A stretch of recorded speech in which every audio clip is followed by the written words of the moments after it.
இயேசுவின் ரத்தம் ஜெயம். Praise the Lord my dear brothers and sisters. இந்த நாள்லையும் ஆவியானவர் உணர்த்தின காரியம், துவக்கத்தை மறந்து விட்டோமா?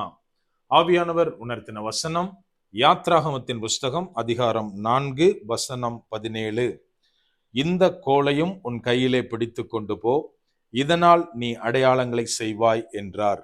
And thou shalt take this rod in thine hand, wherewith thou shalt do signs.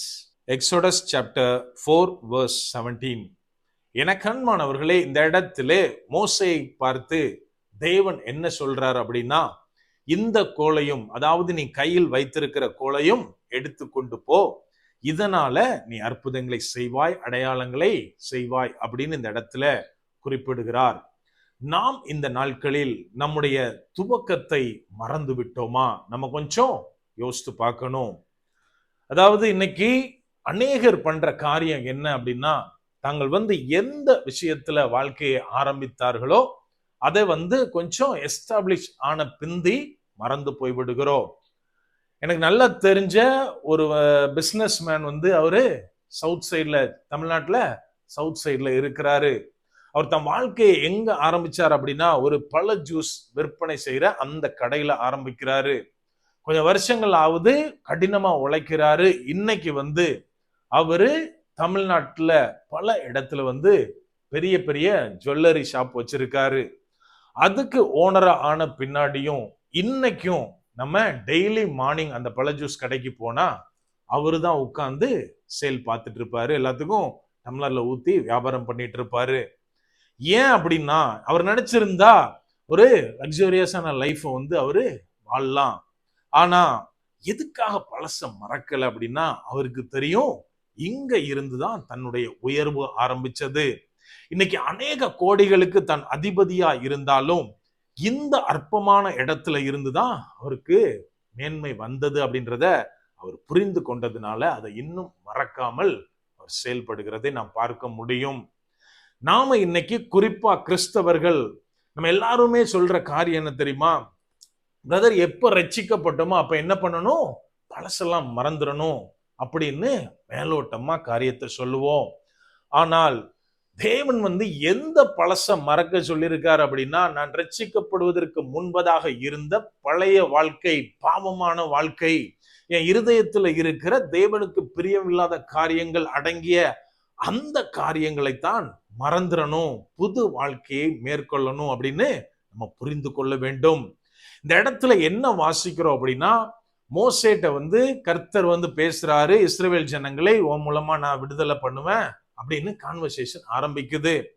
இப்போ முதலாவது அவரு காண்பிக்கிற அடையாளம் என்னன்னா, உன் கோலை கீழே போடு அப்படின்னு சொன்னோன்னா அது பாம்பா மாறிச்சு. மறுபடியும் அதை பிடிச்ச உடனே அது கோலாக அவன் கையில மாறுச்சு அப்படின்றது நல்லா நமக்கு தெரியும். இப்போ அவன் சொல்றான், நெகோசியேட் பண்றான், ஆண்டவரே என்னால முடியாது, நான் பேச்சு திறமை இல்லாதவன் அப்படி இப்படின்னு சொன்னதுக்கு பிற்பாடு தேவன் இங்க ஒரு சொல்யூஷன் கொடுக்கிறாரு.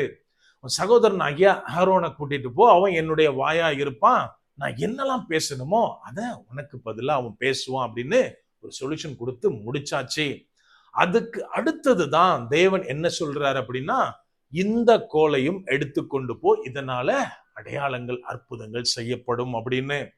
நம்ம ஒரு விஷயம் யோசித்து பார்க்கணும். ஒருவேளை தேவன் இந்த கோலை குறித்து சொல்லல அப்படின்னா, ஒருவேளை மோசே என்ன நினைச்சிருப்பாரு அப்படின்னா, நான் இனிமே ஆடு மேய்க்க போறது இல்ல, எனக்கு ஒரு சப்ஸ்டியூடா, ஒரு துணையா என் சகோதரன் வந்தாச்சு, அவன் எல்லாம் பேசிப்பான், நான் ஆண்டவர்கிட்ட இருந்து காரியங்களை வாங்கினா போதும், இனிமே எதுக்கு இந்த கோல் அப்படின்னு ஒருவேளை எடுக்காமல் போயிருக்கலாம்.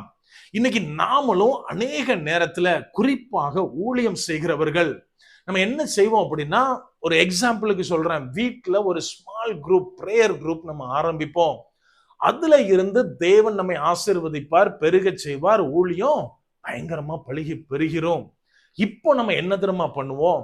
எனக்கு பல இடத்துல இருந்து அழைப்பு இருக்கு பிரதர், பல வகையான ஊழியம் செஞ்சுட்டு இருக்கேன், சோ என்னால வீட்டுல ஜெபம், அந்த பிரேயர் மீட்டிங் நடத்த டைம் இல்ல, எனக்கு எப்படி பார்த்தாலும் என்னால அதை ஷெட்யூல் பண்ண முடியல அப்படின்னு அநேக நேரத்தில் எந்த இடத்தில் தேவன் நம்முடைய வாழ்வை மாற்றினாரோ அந்த காரியத்தை மறந்துடுறோம்.